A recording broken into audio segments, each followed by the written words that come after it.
한가운데서 여당, 야당 입장을 당당하게 토론하는 당당토론. 권칠승 더불어민주당 의원, 김희정 국민의힘 의원과 함께합니다. 어서 오십시오. 네, 반갑습니다. 반갑습니다. 네. 권칠승입니다. 김희정입니다. 오늘 새벽에 뉴스 보시느라 좀 잠을 설치셨을 것 같아요. 네, 저희 국회도 차수 변경을 해서 이제 12시 지나서 예산안 심사를 했고요. 그렇죠. 네, 그리고 추경호 전 원내대표 영장 심사가 있었기 때문에 그게 언제 나올지 모르는 상황이라 저희 당 의원들이나 지지자들도 다 언제 결과 나올지 뜬 눈으로 밤을 새우는 상황이었습니다. 네. 예, 자, 법원 결정 어떻게 보셨습니까? 네, 당연한 결정이었고요. 뭐 그동안 법조계나 이런 데서 많이들 물어봤죠. 이런 토론에서 어떻게 예상하냐라고 네. 얘기했을 때 법리적으로 영장이 청구될 거다라고 말씀하시는 분 잘 한 번도 못 봤어요. 민주당 패널로 나오신 분 빼고는 그 정도로 특검에 짜맞추기 무리한 수사였다라는 얘기고요. 어떻게 해서든지 정치적인 프레임을 가지고 가려고 한 것이지 않습니까? 왜냐하면 추경호 개인이 아니라 당시 여당의 원내대표였기 때문에 네. 그 원내대표가 뭔가 관련이 있다라고 규정을 하고 그러면은 국민의힘 전체가 다 문제 있는 당 아니야? 라고 한 다음에 이제 해산해라 여기까지 하면서 본격적인 이제 독재를 할 수 있는 지금도 물론 절대적인 다수를 가지고 있기 때문에 뭐 입법부 독재를 넘어서서 행정부 그리고 사법부까지 나아가고 있는 것을 볼 수 있습니다만 보다 이제 명분 있게 하려고 그랬죠. 그래서 그 부분과 두 번째는 결과가 안 나올 거에 대한 대비도 함께하는 걸 볼 수 있었습니다. 제대로 된 결과가 안 나오니까 이제 검찰에 대한 손보기는 끝났다고 보고 있는 거거든요. 민주당은 네. 1년 뒤면 검찰은 없어지니까. 그러니까 야 사법부 니들도 똑같아. 그래서 이런 제대로 된 판결 안 나오면 그러면은 사법개혁의 대상이 될 거야 라고 얘기해서 양쪽으로 한쪽은 내란 정당 한쪽은 사법개혁의 카드로 쓸 수 있게 하기 위해서 특검의 무리한 이런 수사와 기소 이런 부분이 이루어지고 있습니다. 네. 권 의원님은 어떻게 보셨습니까? 뭐 법원의 결정에 당연히 뭐 존중돼야 하지만 네, 예. 뭐 특검 표현대로 수긍하기는 좀 힘들어 보입니다. 네.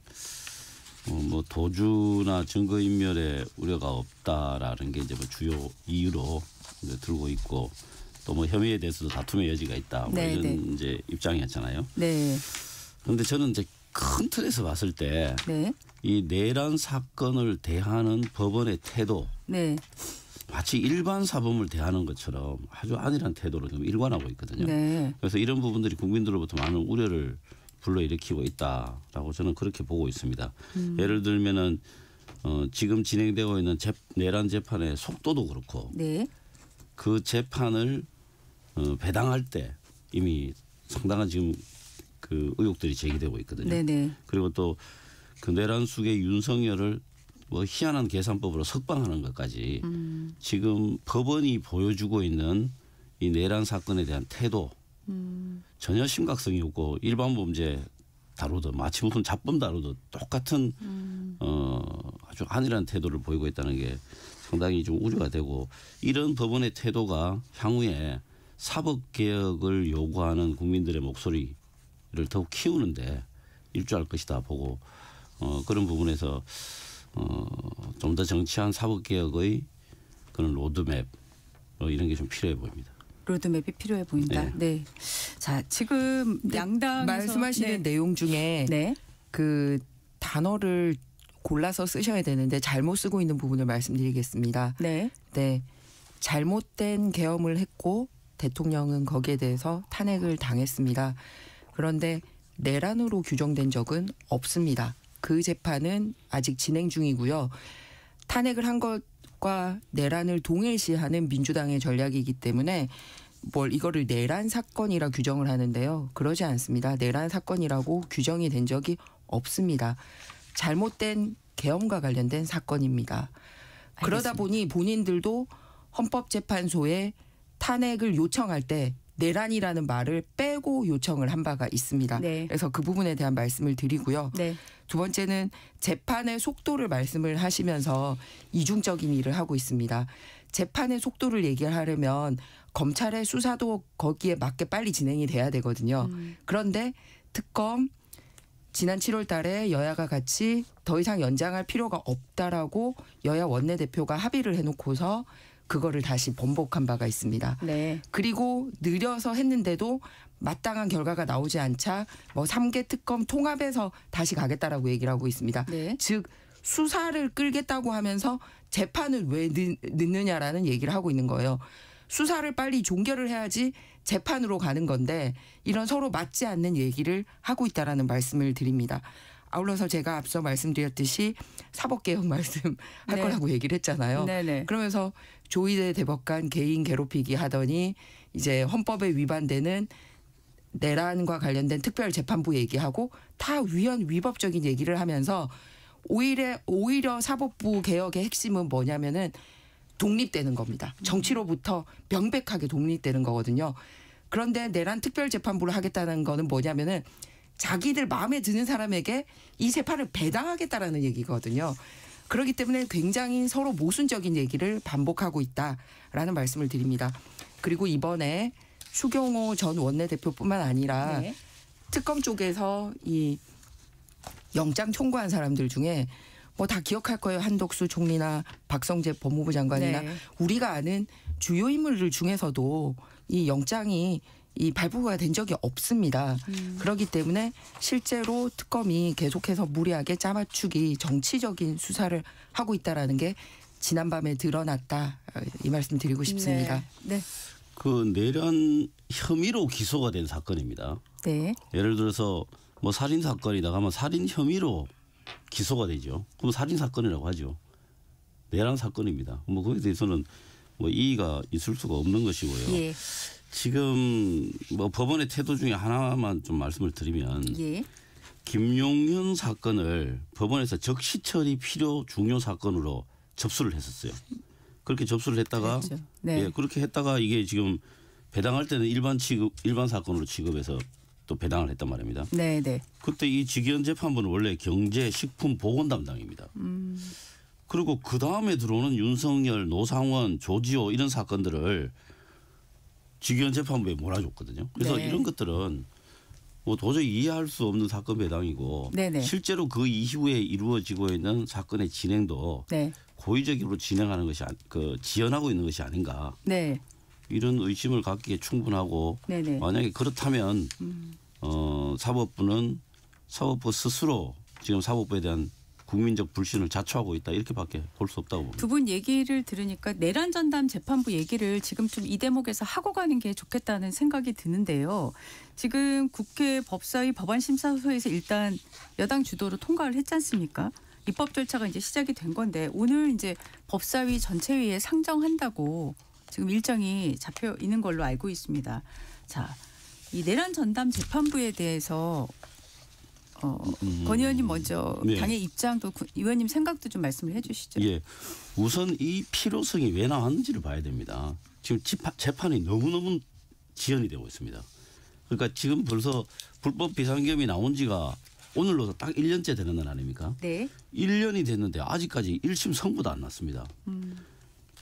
이거 당연히 전담 재판부가 신속하게 재판을 이루고 거기에 대한 단죄가 있어야 된다. 여기에 대해서는 아마 모두가 다 찬성할 것입니다. 네네. 지연된 정의는 정의가 아니다라고 하는 유명한 법원이 있지 않습니까? 이게 정말 더 늘어지고 뭐 향후에 뭐 관련자들에 대한 처벌이 뭐 좀 희석되거나 늦어진다면 이건 내란을 방조하는 것입니다. 그래서 그 사법부가 정말 국민들의 여망이나 어떤 그런 바람을 알고 있다면 네. 신속한 재판을 위한 모든 조치를 당연히 했었어야 한다고 봅니다. 네. 자, 김 의원님 지금 근데 내란 전담 재판부 설치에 대해서 일각에서 위헌 논란을 제기하기도 하는데 국민의힘에서는 지금 어떤 입장이신지 좀 말씀해 주시죠. 재판 지연과 관련된 말씀을 자꾸 하시는데 제가 앞서 서로 모순된다는 말씀을 지적한 바가 있습니다. 네. 특검 수사는 자꾸 늘려가면서 재판부 얘기를 하고 있다는 말씀을 드리고요. 네. 오히려 앞서 자꾸 내란 사건 이렇게 얘기를 하는데 일반 단어와 달리 내란이나 외환 같은 경우는 명확하게 죄가 명시가 되어야 되기 때문에 내란죄나 외환죄로 규정이 된 적이 없습니다. 그래서 그 재판을 무리하게 하고 있기 때문에 그게 규정되지 않은 상황에서 내란죄라고 얘기를 하고 있고요. 그리고 이거를 끌고 가고 싶은 거는 지방선거까지 재판을 끌고 가고 싶은 게 아니라 특검 수사를 끌고 가고 싶은 쪽입니다. 저희는 오히려 특검 수사는 빨리 마무리하고 재판으로 종결지어야 된다라고 생각을 하는데 재판에 자신이 없으니까 재판보다는 특검을 더 끌고 가고 싶은 게 민주당 입장이다라는 말씀을 드립니다. 그리고 일반 국민들은 재판 지연하면 가장 먼저 떠오르는 사람이 누굽니까? 이재명 대통령입니다.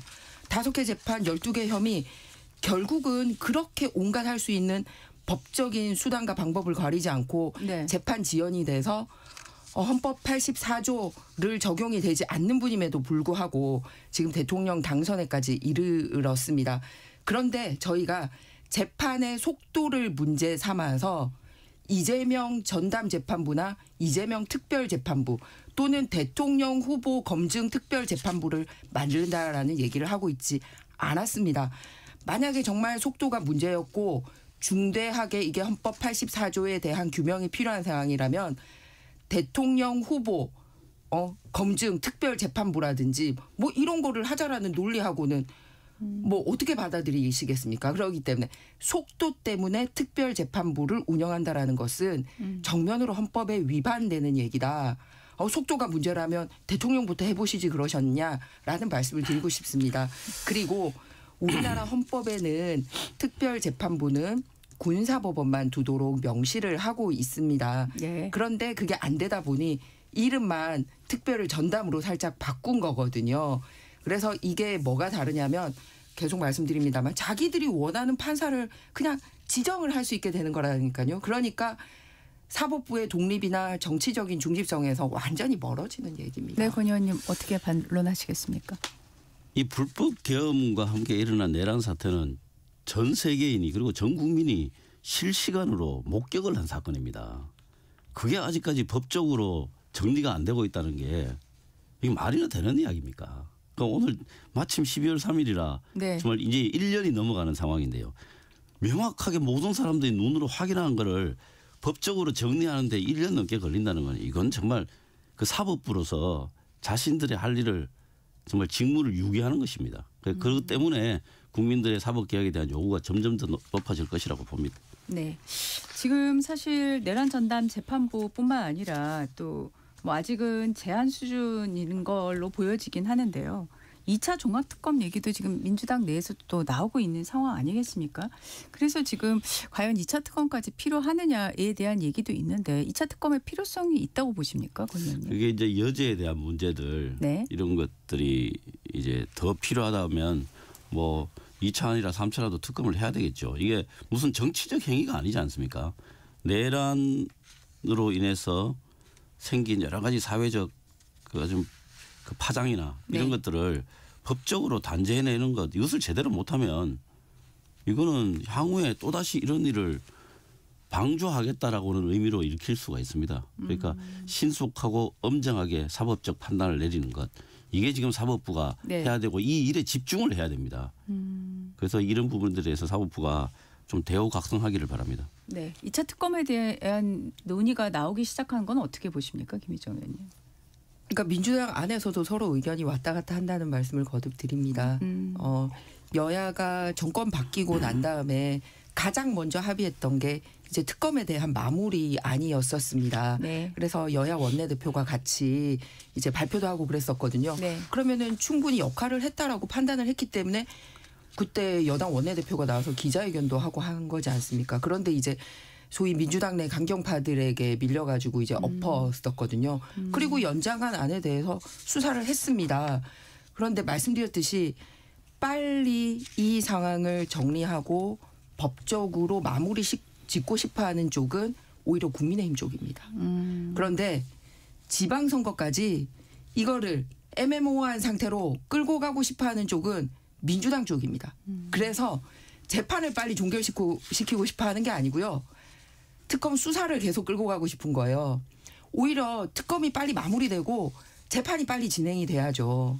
그런데 그러지 않는 이율 배반적인 행위를 계속하고 있다라는 말씀을 거듭드립니다. 국민 예산이요. 이 3대 특검에만 500억 들어갔습니다. 그리고 여기에 파견된 검사나 이 직원들만 해도 577명이 파견이 됐었습니다. 그중에서 상당수가 자기들 안에서도 실적이 없고 하니까 이제 자기들이 본래 있던 기관으로 돌아가겠다라고 하는 사람들이 나오고 있습니다. 그러면 특검에서 나온 것들이 뭐가 있습니까? 3대 특검에서. 무리한 수사해서 멀쩡한 공무원이 정말 피 끓는 이 일기를 쓰고 목숨을 끊는 일이 발생을 했고요.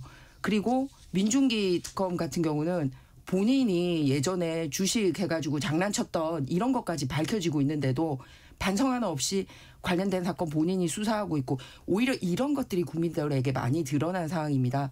그런데 또 3대 특검 끌고 가겠다? 거기서 뭔가를 나오는 것보다 말씀드렸듯이 아직 규정되지 않은 내란에 대해서 지방선거까지 끌고 가고 싶은 겁니다. 빨리 법적으로 명확하게 정리가 되고 죄 있는 사람이 있으면 벌 받고 빨리 국정의 안정을 가지고 싶어하는 쪽은 국민의힘이다라는 말씀을 거듭 드립니다. 네. 예, 뭐 그거에 대해서 반박이 좀 필요해 보입니다. 네. 신속하게 재판을 마쳐야 된다. 이게 민주당에서 꾸준하게 주장해오던 내용이죠. 그래서 지금의 사법부의 태도로 봤을 때는 이건 신속하게 끝날 가능성이 없다. 네. 그래서 뭐 지금도 이미 특허나 가사 선거 관련해서 뭐 전담 재판부들이 있는 것처럼 네네. 내란 관련해서는 전담 재판부를 두고 네. 빨리 법적 판단을 마치자라고 하는 게 우리 주장이고요. 그다음에 네.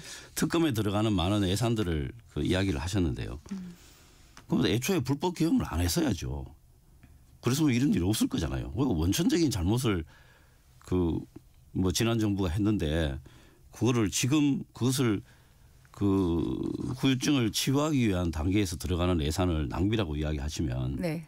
그건 뭐 어불성설이라고 봅니다. 네. 그러니까 후유증을 치료하고 싶은 부분에 대해서는 당연하다고 생각합니다. 그런데 치료하는데 목적이 있어 보이지 않아요. 그 상처를 치료하는 것보다 막 낫는 걸 원하지 않고 야, 이 상처가 이렇게 커라고 소리 지르고 싶은 겁니다. 그 전담 재판부를 만들어서 빨리 정리를 하자니까요. 알겠습니다. 자, 제가 앞서 이재명 대통령 선거법 재판부 얘기했는데 633 원칙 지켜진 바가 있습니까? 전담 재판부인데. 그 선거 전담 재판부가 있잖아요. 그 지켰냐고요. 전담 재판부 있는데 633 지켰냐고요. 네. 그러니까 속도로 전담 재판부를 얘기를 하는 거 맞지 않다는 말씀을 거듭 드리는 겁니다. 네. 선거 일주일에 3번 투표 3번씩 아마 선거 날인가 선거 하루 전날인가도 재판받으러 나갔어요. 알겠습니다. 자, 오늘이 12.3 비상계엄 사태 1년이기 때문에 지금 뭐 이재명 대통령은 오늘 이제 특별 성명 발표 예정이잖아요. 예. 근데 장동혁 대표께서는 지금 보도에 따르면은 기자회견을 하지 않는 걸로 지금 보도를 저는 접했는데요. 지금 사과 메시지 내용은 어떻게 정리가 되는 걸까요, 김희정 의원님? 일단 메시지에 대한 부분은 저희와 공유한 적이 없기 때문에 제가 이 자리에서 단언적으로 말씀드리긴 힘듭니다. 네. 다만 저희가 작년 12월 7일도 국민의힘 전원의 이름으로 예. 공식화된 문건 그리고 또 소리내어서 국민들께 이 부분에 대해서 사과의 말씀을 드린 바가 있습니다. 네. 비상계엄령 선포로 인해 큰 충격과 불안을 겪으신 국민 여러분께 진심으로 사과 말씀을 드립니다. 그리고 이번 사태에 대해 여당으로서 무거운 책임감을 통감하고 있습니다. 비상계엄 선포의 모든 과정에 대한 철저한 진상규명과 함께 상응하는 법적인 후속 조치가 뒤따라야 할 것입니다. 라고 네. 저희가 정말 너무너무 사죄하는 마음으로 이 성명을 발표한 바가 있고 네.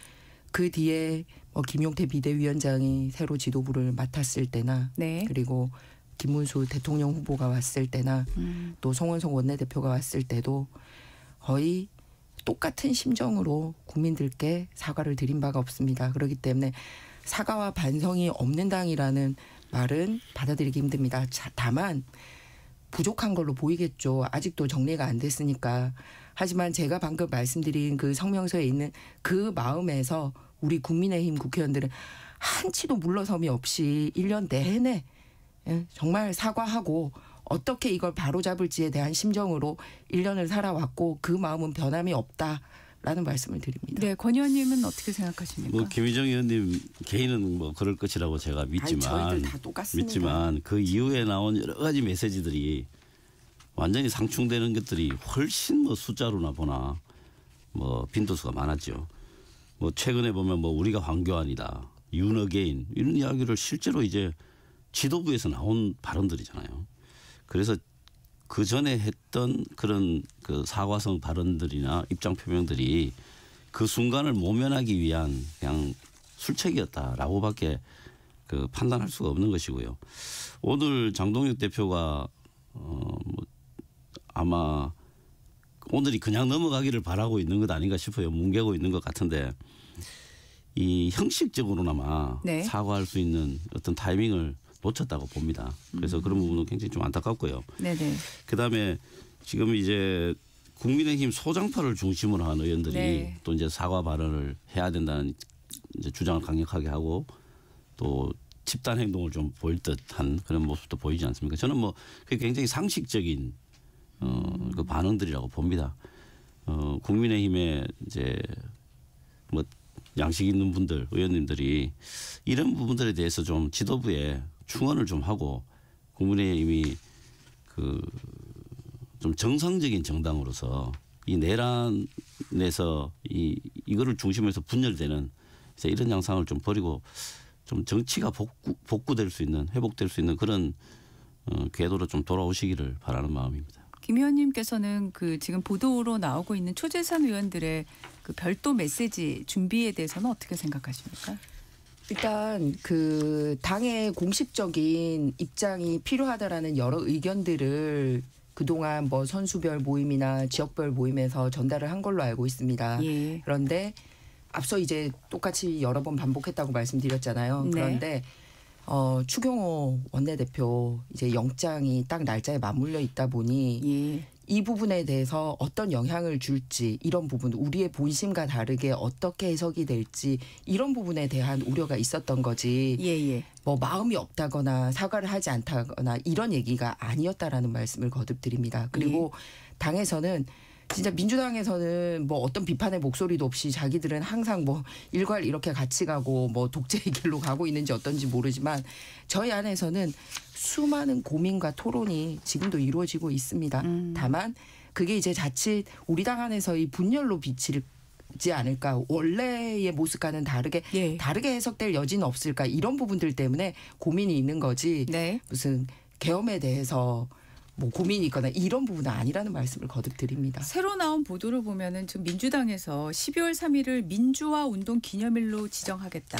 그래서 법률 개정에 착수한다. 김병기 원내대표가 말씀을 하셨더라고요. 자, 민주화 운동 기념일로 지정하겠다는 배경은 뭘까요? 이거는 뭐 정치적으로 해석할 여지가 없고 정치적으로 해석을 한다면 그 자체가 정치적인 것이죠.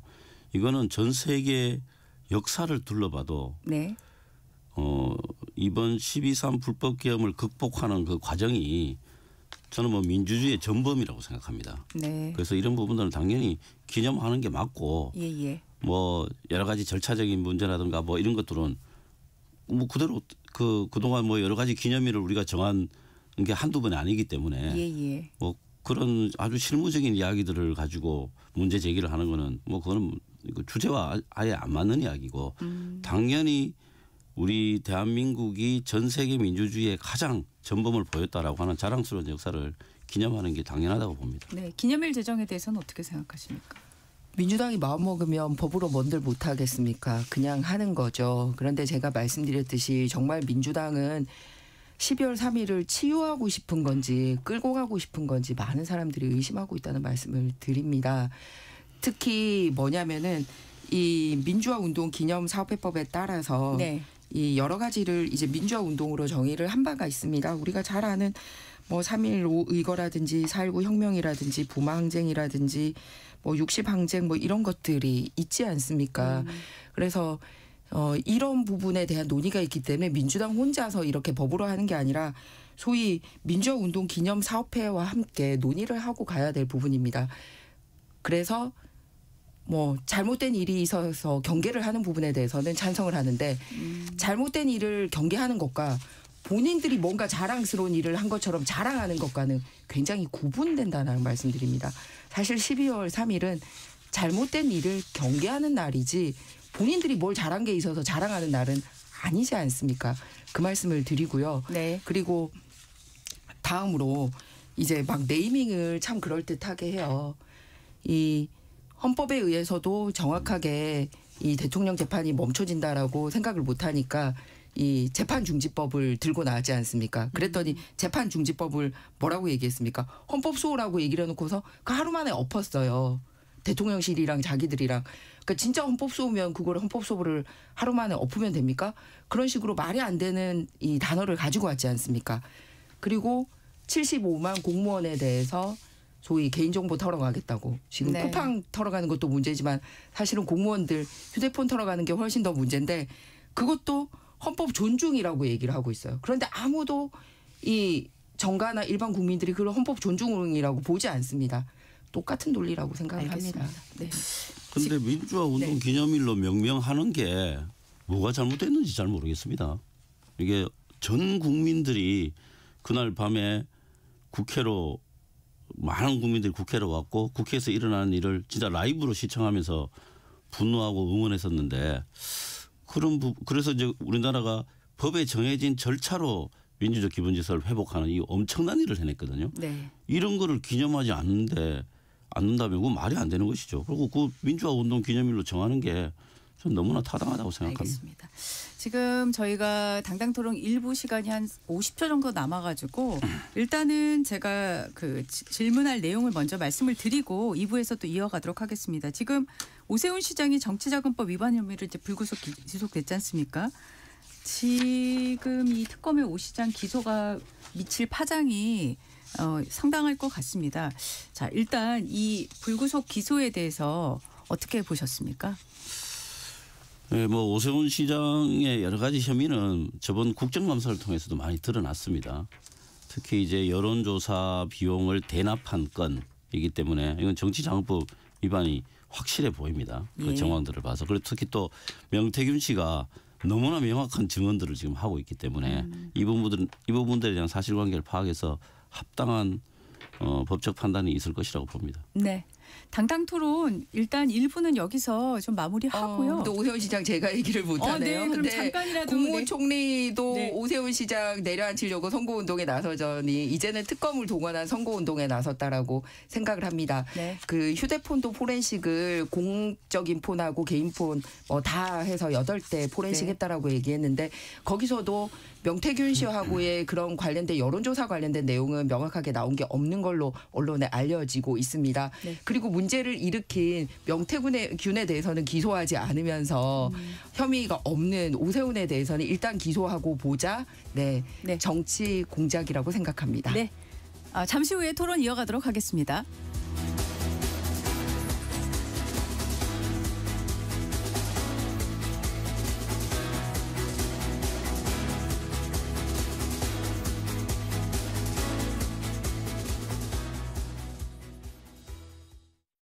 잠시 후 8시 반부터 일부 지역국에서는 해당 지역 방송을 보내드립니다.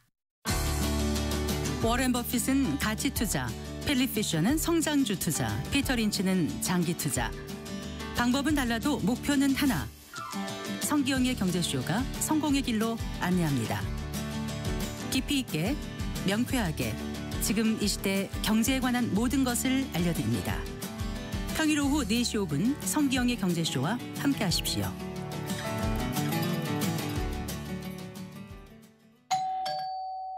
편지 왔습니다. 퇴근길 지친 당신에게 힘이 되는 뉴스를 전해드립니다.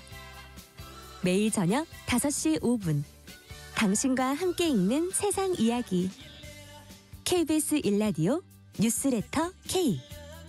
지금 시각은 8시 30분입니다. KBS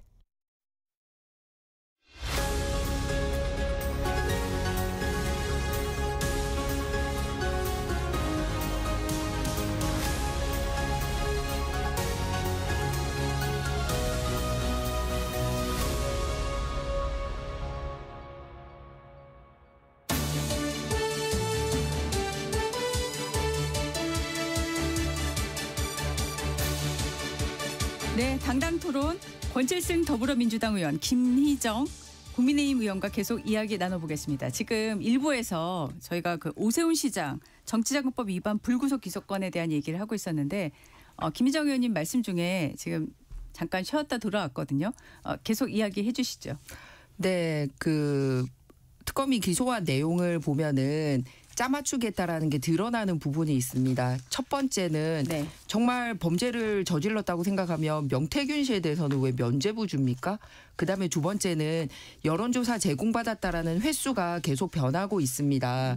실제로 횟수에 대한 증명이 안 되다 보니까 검찰이 주장했던 횟수보다 특검이 주장했던 횟수보다 절반이 줄어서 이제 그 청구서에 들어가 있거든요. 네네. 그런데 전체 금액은 19건이라고 얘기했던 금액에 맞춰져 있습니다. 19건에서 10건으로 줄였으면 그러면 금액도 같이 줄어야 되잖아요. 그런 식으로 이제 짜맞추기 하고 있다라는 게 본인들의 이제 청구서 안에서도 숫자가 맞지 않게 가고 있다라는 말씀을 드립니다. 예. 근데 네. 그 명태균 씨 건에 대해서는 정치자금법으로 의율하기가 어렵습니다. 그건 법적으로 그렇습니다. 왜냐하면 네네. 대납행위의 주체가 그 사업가 김모 씨고요. 예. 그다음에 기부를 받은 사람이 오 시장입니다. 네. 그래서 그 두 사람이 정치자금법상의 문제가 있는 것이고 예. 명태균 씨는 실행을 한 사람입니다. 그렇기 때문에 여론조사를, 정치자금법으로 네네. 혐의를 씌우기에는 어려운 것이 기본적인 그 법률 관계입니다. 네. 그리고 여론조사는 네. 잘 아시지만 서울시장 같은 경우는 워낙 이제 관심이 있는 여론조사다 보니 뭐 굳이 캠프에서 따로 해야 될 필요가 없을 정도로 당시에 거의 많은 언론들이 네. 앞다투어서 여론조사 결과를 발표하고 있을 때였습니다. 네네네. 그런데 오세훈 시장이 이제 그쪽 얘기에 따르면은 뭐 그런 접근이 있었고 여론조사가 왔는데 정확하지 않은 여론조사인데 그거를 특검 주장대로 열 몇 번씩이나 계속 받아볼 이유가 있겠느냐라는 아주 타당한 얘기를 했거든요. 네네. 그러다 보니 특검도 처음에 19건이라고 했다가 이제 그 청구하는 데는 10건으로 줄이고 그런데 돈은 3,300만 원이 들었다라 19건에 3,300만 원 들었다라고 얘기해놓고선 10건으로 줄이면서 돈은 줄이지 않고 그대로 가져가고 그러니까 시나리오를 짜줬다는 거죠. 그리고 최근 들어서 네. 국무총리도 종묘 개발건이라든지 광화문 정비건이라든지 해서 틈만 나면 오세훈을 타겟으로 하는 걸 볼 수 있지 않았습니까? 그래서 결국은 이것 또한 지방선거용이다라는 생각이 듭니다. 네. 그러면은 국정감사 때 했던 일을 한번 상기해 봐야 될 것 같은데요. 네. 그 명태균 씨가 이런 증언들을 했죠. 국정감사장에서 그냥 증언을 한 거죠. 뭐 오세훈 시장이 울면서 고맙다는 전화를 했다. 그리고 나경원 후보를 이기는 조사가 필요하다. 이런 요청을 했다. 이게 명태균 씨 주장이잖아요. 그리고 7차례 만났다. 이런 주장 아주 명확하고 구체적인 증언을 하고 있는데 네. 오세훈 시장은 다 아시다시피 국정감사장에서 거기에 대해서 일체 대꾸를 안 했어요. 증언 거부를 했죠. 물론 이제 명분은 이제 법정에 가서 하겠다라고 하는 뭐 그런 명분이었는데 그런 태도나 정황을 봤을 때 명태균 씨의 주장이 상당히 신빙성 있게 들리는 것은 틀림없는 사실이죠. 김희정 의원. 연애 편지 얘기도 막 나오고 그러던데요. 그 명태균 씨의 일방적인 주장 이외에 다른 증언이나 증거가 나온 바가 없습니다. 그랬기 때문에 오세훈 시장은 공신력 있는 법적인 기관에서 확실하게 진술하겠다라고 얘기를 한 바가 있습니다. 네. 알겠습니다. 네, 법정에서 갈아질 거라고 봅니다. 네. 네. 자, 지금 쿠팡 개인정보 유출 사태 파장이 굉장히 커지고 있습니다. 어제 긴급 현안 질의했고 오늘은 정무위에서 또 한 번 쿠팡 대표 정보보안 담당자들 출석시킬 예정인데요. 자, 이 문제 제일 큰 문제는 뭐 정보 유출이긴 합니다만 지금 또 같이 문제 제기되는 게 의장인 김범석 씨가 전혀 이 문제에 대해서 어떤 입장 표명을 안 하고 있는 부분들 이것도 문제가 되는데 어떻게 보고 계십니까? 누가 먼저 말씀을 하실까요? 네. 제가 할까요? 예. 네네. 저는 기본적으로 한 3가지 정도를 심도 있게 확인을 하고 거기에 맞는 책임을 부과해야 된다고 봅니다. 예. 지금 우리나라 개인정보 이제 뭐 유출 사건 중 뭐 가장 큰 사건이라고 봐야 되는데요. 네. 5개월 동안 인지하지 못했다라고 하는 것. 이게 네. 사실은 엄청난 문제인데 일단 기본적으로 5개월 동안 인지를 했는지 못했는지를 이거 확인을 해봐야 됩니다. 그렇죠. 예, 이 부분을 네. 해야 되고 여기에 대해서 정확한 답변을 안 했어요. 그래서 확인을 해봐야 되고 그다음에 CFO와 전 부사장이 지난달에 주식을 팔았습니다. 그렇습니다. 예. 네, 보도가 나왔죠. 32억, 11억 이렇게 팔았습니다. 그렇다면 뭔가 이런 사태를 예견했거나 정보를 가지고 있었지 않을까라고 하는 의심을 하기 충분한 정황이죠. 네. 그래서 이 부분도 반드시 확인을 해봐야 되고요. 그다음에 쿠팡이 미국 증권거래소에 제출한 보고서에 이미 사이버 보안에 취약점이 있다라는 것을 언급을 2번이나 했다고 합니다. 네. 그런데 그럼에도 불구하고 여기에 이 사이버 보안 취약점을 보완하기 위한 조치를 한 게 무엇이 있는지 이거를 당연히 확인을 해봐야 됩니다. 네. 지금 개인정보보호법상에 고의나 중과실이 있으면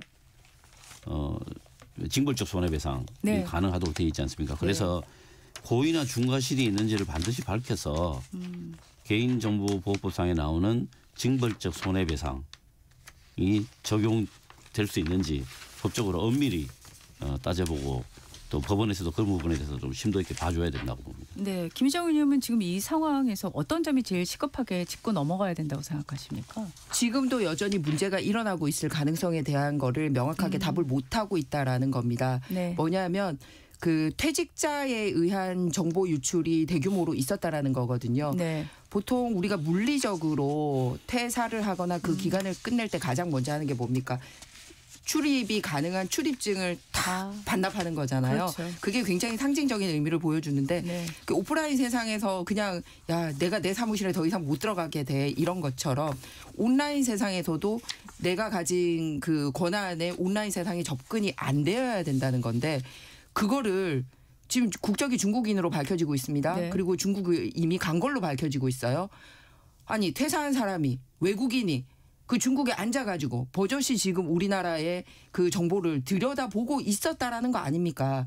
그러면 지금은 그게 멈춰졌고 조치가 되었는지에 대한 얘기가 없는 겁니다. 네. 그러면 그 퇴사자 한 명에게만 그 접근이 차단이 안 된 건지 내부적으로 상당히 개발자들이 중국인이었다라는 내부 증언들이 나오고 있는데 예. 그럼 나머지 사람들도 여전히 그런 접근 권한이 차단이 돼 있는지에 대해서 얘기가 없어요. 예. 제가 개인적인 이력이 그 한국정보보호진흥원과 네, 한국인터넷진흥원을 그러셨죠. 통합했었기 때문에 네.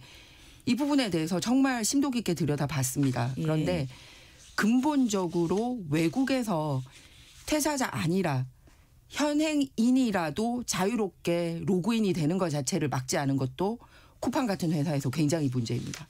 그리고 두 번째는 다중인증을 해야 되거든요. 네. 전화로도 하고 뭐 생체 기능으로도 네네. 하고 뭐 그런데 그런 것도 없었다라는 거 아닙니까? 그냥 코드 생성해가지고 들어갔다는 거 아닙니까? 그래서 이런 모든 것들에 대해서 어제 국회에 나와서 어떤 얘기도 없었습니다. 그러니까 지금도 여전히 문제가 되고 있다. 자, 그러면 두 번째는 국민들이 원하는 거는 그러면 외국에 도망가 버리면 그걸로 끝이냐. 그러니까. 우리나라와 그러면 중국이 공조를 해서 이 수사를 제대로 하고 어디까지 문제가 있는지를 파악을 하고 더 이상 이게 다른 제2, 제3 기관에 넘어가지 않도록 조치를 할 수 있고 문제 있는 범죄인을 인도할 수 있느냐. 우리나라와 중국과 그거를 해결해낼 수 있느냐. 이 부분에 대한 과제가 또한 남아있는 겁니다. 캄보디아 사태 때도 국제 공조가 이루어지지 않고 이 외사 업무가 미약한 게 드러난 바가 있거든요. 예. 그래서 이번 기회에 그거를 바로잡아야 된다라는 말씀을 드립니다. 네, 이 바로잡기 위한 걸로 많이 얘기 지금 나오고 있는 게 사실 특검도 얘기가 나오고 국정조사도 얘기가 나오는데 이 필요성은 어떻게 공감하십니까? 일단은 수사기관에서 이건 굉장히 전문적인 부분들이 있기 네. 때문에 일단은 여기에 특화된 수사 요원들이 기본적인 사실관계를 확실히 확인을 하고 네. 그거를 근거로 해서 뭐 국정조사든 특검이든 그거는 정치권에서 논의하면 된다고 봅니다. 네네. 특검 얘기 나와서 네. 이 부분 관련돼서 말씀드리고 싶습니다. 네. 쿠팡 관련돼서 다른 내용이긴 합니다만 쿠팡 관련된 상설 특검이 법사위에서 통과된 바가 있습니다. 퇴직자들 퇴직금 제대로 주지 않고 그 사건에 대해서 검찰들이 제대로 하지 못했다라는 예, 내용으로 그걸 통과시킨 바가 있거든요. 그런데 특검을 추천하는 기관 중에 뭐가 있었냐면 대한변호사협회가 있었어요. 그런데 특검 통과시킨 바로 다음 날 법사위원인 서영교 의원이 그 특검을 추천한 대한변호사협회 회장하고 쿠팡의 변호사하고 버젓이 여의도에서 같이 밥을 먹는 장면이 포착이 됐습니다. 네, 그런 그러면서 보도가 나왔었죠. 예. 지금 특검이 돈을 어디다가 많이 썼냐면요.